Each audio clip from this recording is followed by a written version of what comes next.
Hello everyone! A day in my life as a content creator ng estudyanteng vlogger sa Quezon City at age of 16.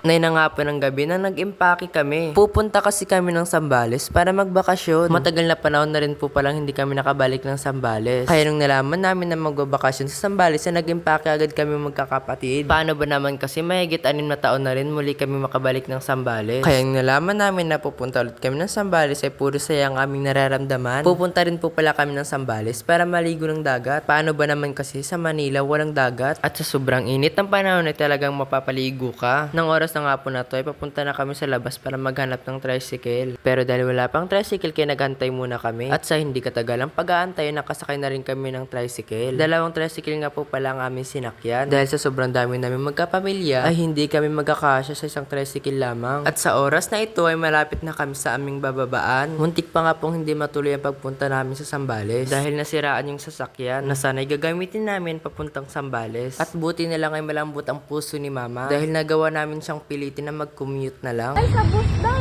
Pa! Sa bus daw! Doon na daw. Doon na ba? At nang magkita-kita na nga kaming lahat, ay agad naman kami naghanap ng panibagong sasakyan. Magbabas nga po sana kami kasi wala kami nakita kaya hindi na lang. At sa oras na ito, ay isa-isa nang pumasok sa sasakyan ng aking pamilya.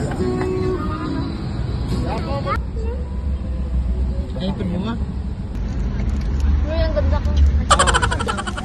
At sa oras na ito ay nagbukas na ako ng candy. Dahil sa akala ko ay hindi pa ako sanay sa mga ganitong sasakyan. Nang palis na nga po kami, may nakita pa akong fast food. At maya-maya rin na nagsimula na rin kaming umalis. Sa oras na nga po na ito, inaantok na ako. Dahil sa loob ng aking pag-i-empake, ay hindi ko na namalayan na inumaga na pala ako. At sa oras na ito, sa jeep na naman kami sasakay. Dalawang jeep muna kasing sasakyan namin bago kami makarating sa sakayan ng bus. At nang nakababa naman kami, ay agad-agad naman kami naglakad at nagmadali na rin. Dahil sa oras na yan ay gabing-gabi na.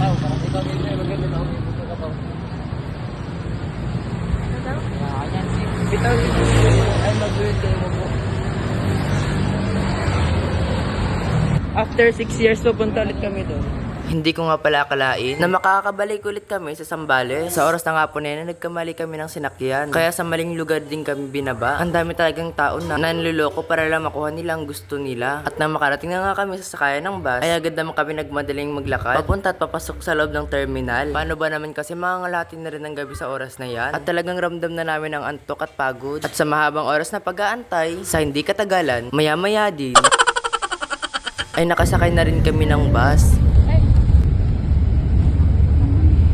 2:55 na nga po ng madaling araw nang hindi pa kami makarating. Pero sa oras na yan ay hindi pa ako nakakatulog. Paano ba naman kasi hindi ako comfortable na sa puwan lang natutulog. Kaya nintay ko na lang na makarating kami. At nang makarating na nga kami sa Longgapo, ay nagdali-dali naman kami nagsilabasan.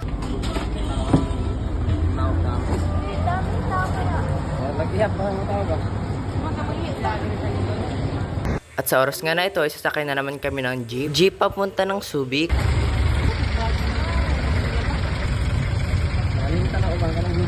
Nalabandahan lang po, kasasakay lang.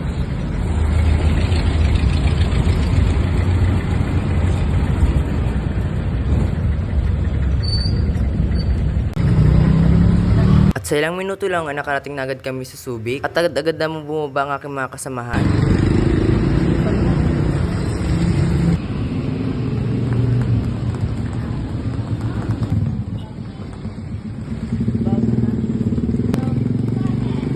Pagkababa nga namin ay tricycle naman ang aming sinakyan. Tricycle papunta ng Nagyanto. Habang ako ay nakasakay ng tricycle, ay hindi ko maitanggi na napakaganda talaga ng view.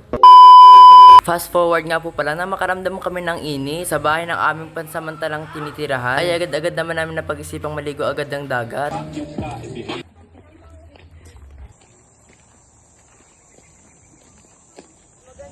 Ma, malayo na daw yung dagat dyan, ma eh.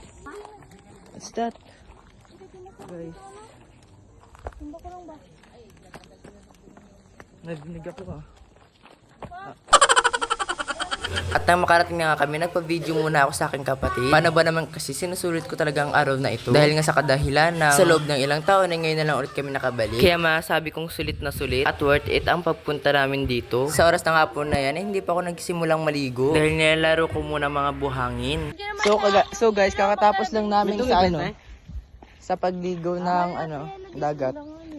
Ulo. Paalam. Nakapaalang ako guys ha. Para may mga ngipin yung mga bato. Kanlaw pa pala kami kasi hindi ko alam, pero yung tubig dito sa Zambales guys is may limit siya. Like kunyari panggabi lang siya nagkakaroon ng tubig. Fast forward nga po pala ng kinabukasan, pagkarating ng aming tito at tita, ay nag-aya sila maligo ng dagat at tinaya kami. Kaya nung pag-aya sa amin ay agad naman kami sumama. Sa oras na nga po na yun ay malapit na kami sa dagat, kaya naman nagmadali na kami pababa at para makahanap na rin ng magandang pwesto.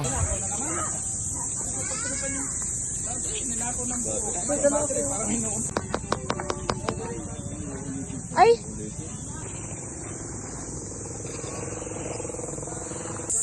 At pagkarating nga namin sa dagat, ay naghanap-hanap pa kami ng magandang pwesto. Paano ba naman kasi puro bangka at napakasikip ng pagliliguan. Kaya naman naghanap kami ng mas malawak.